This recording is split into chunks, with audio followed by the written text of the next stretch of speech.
Hello, this is Laura. Welcome to my channel. For anyone that is going through a breakup or that is going through a negative change, a change that is unwanted, that is painful, that maybe was completely, sudden, and that you're feeling that you're getting caught up in a negative discourse around an issue, whether it is, oh my God, I'm never gonna find someone else, or oh my God, this shouldn't have happened, or oh my God, the pain, because pain can be so extremely strong and just something that really difficult to bear with on a daily life and difficult to kind of reconstruct yourself and your identity around. There is a piece of information, there is a teaching that has been really helping me through my personal transition at this moment, which is basically, yeah, the ending of a very important relationship, that I was able to read in a Buddhist book. It was a book, it's a book written by a Buddhist nun.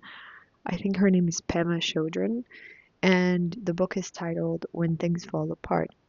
And there is one part of this book where she kind of rapidly mentions a little, I believe it's like a Tibetan story or a Chinese story. I really don't know the origins of this, but she kind of mentions it really fast and actually brought to me the memory of the actual story that it is a little bit more developed, that I once heard in a Buddhist monastery, which is basically a family that has a son, and the son is very important for the economic stability of the house. And then the son has a terrible accident, and everyone around is like, oh my God, that is so terrible. You guys have such bad luck, and a very negative discourse around it. And then there is a war, and people from the war comes, and but he's injured, so he cannot go. So everyone reacts in the village like, "Oh, you guys are so lucky because you're able to keep your son." Um, there's a similar story with horses. Like a horse gets lost, a horse that at the time it was like a very important animal, um, for like the economic structure of the house, for the tasks that agriculture demanded, for transportation. Like it was something very central. And it's like, oh, there's no horse. What terrible luck. You guys are so unlucky. It is so terrible. And then the horse comes back with like two or three horses, and it's like, oh, you guys are so lucky. You guys are so blessed.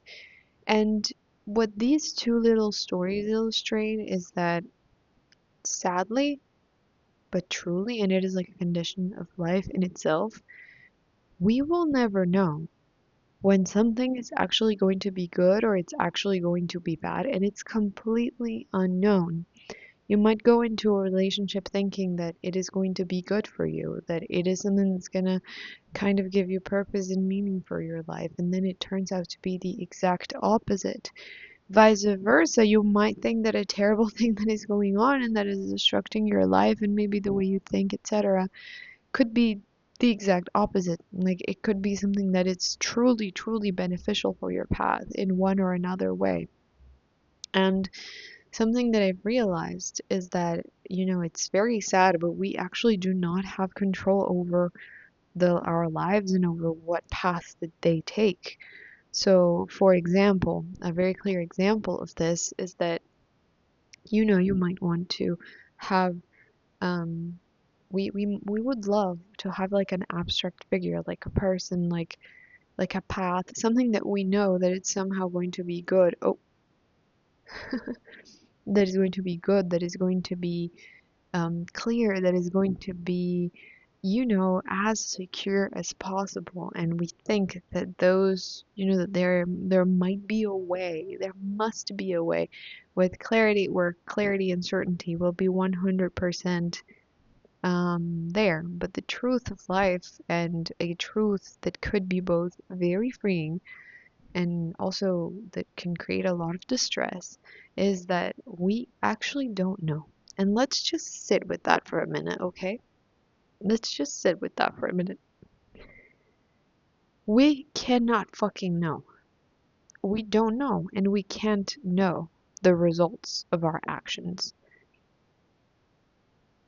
Not at least for 100%. And we must live with that level of uncertainty. Now, I'm not saying that there's absolutely no certainty ever, and that, of course not, of course not. There's a level of certainty and a level of uncertainty. You might be having a fantastic project that you say, oh my God, I love my project. I'm just going to start my project. And you start your project and a war breaks it. You know what I mean? Like, it might be something that you say, oh my God, this is clearly going to give me a positive result. And then while you're developing that, you realize that there are worldly events that intervene and that block you and that, so ultimately, even something that you can plan, whatever, could just rapidly change in 1 minute. Now, I guess that I'm taking the discussion, through a path that can be deeply, deeply distressful and like maybe even nihilistic or pessimistic, and that's not necessarily my intention, because this could be very liberating in a moment where there's a lot of negativity and where maybe there's uncertainty about what to do and etc. It could be a blessing in disguise. It could be something very positive that comes up. But just kind of letting go of the idea of control, of the idea that there is like a path that must be taken 100%, and letting go of self-judgment. To me, is mostly that. You can have many things in life that don't work or that do work, but are you going to be judging yourself all the time for it? Are you God? Do you have some kind of omnipotence? Can you see all the difficult and complex causes and conditions that are intertwined in the world and that create one result or another result? No, fuck no, you're not God. You don't have omnipotence. You don't have no, like, I don't remember the word. The word to say that you can see everything all the time and know everything. You don't have enough information. You don't have all the information. You don't even, like, not at all. So there's absolutely no point in suffering something and then like adding a discourse of blame, of shame. You're not fucking God. Like, if you had had the information, would you have done something else? But sure, but you didn't. It's as simple as that. If you would have had the context, maybe you would have done something else. Sure, but you didn't know. You didn't have that context. And you know what's terrible today? You also don't have it. Most of the decisions that we take have a component of blindness. We don't know. We don't see it all. And that could also be beautiful in what we're constructing, what we're building. And I just wanted to share this thought for anyone that is going through a breakup, that is going through a hard time like I am, and to stop any discourse that is just, oh, but you shouldn't have known, oh, but you shouldn't have done this, oh, but you should have seen this, oh, but you should have had, oh, blah, blah, blah. Fuck no. Fuck no. Now you have information, and what matters right now is, okay, what can I do with the best of my abilities to create something else, to open a different path? Fucking blank period shit, bitch.